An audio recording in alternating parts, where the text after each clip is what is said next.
The world is changing, and so the lives of women around the world.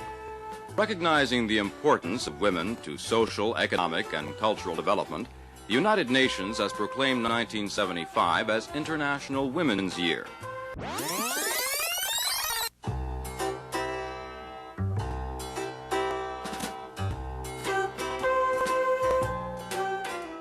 Women don't belong in a 12-hour-a-day executive office positions. And I can't figure out today whatever made us think that we would want to be there in the first place.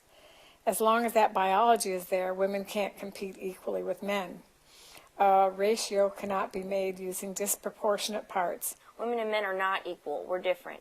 The economy might even improve if women came home, opening up jobs for employed men who could then support a wife and children the way it was pre-feminism. Okay, so, I'm not sure it's biology. I think it's what we live with in this country. And this country seems to want to mold everybody into what old white men used to do. And that is not where it fits.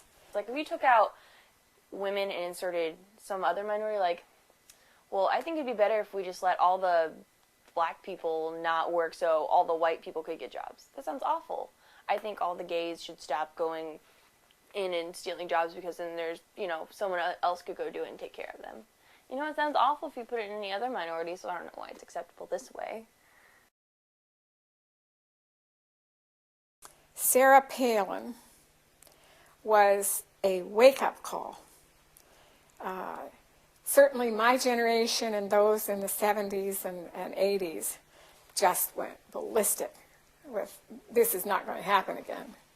But I think your generation, the younger generation, all of a sudden realized, whoa, all those things we take for granted might not be around if she and McCain got elected. I think we have a lot more power to communicate with each other and get together, especially with the internet.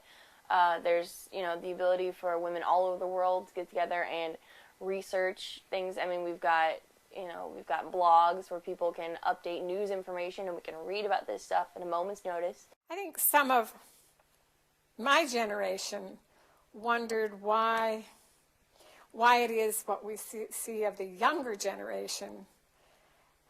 They didn't understand the struggles that we went through and certainly that the suffragettes went through to get to where we are today. They sort of assumed that it was here and everything was okay and didn't realize that if you didn't keep working at it, either you might lose it or you would stay just where you are. We are not afraid. We are not afraid.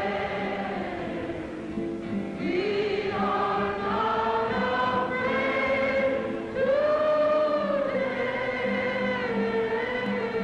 Kind of naive to go in and think you're not going to face any opposition, but I think it's a lot easier to get involved if there's something you've been personally affected by that kind of drives you to do it, but I think we're making little steps. But I have always said, for those of us where we are as women, we need to reach down and help other women move up.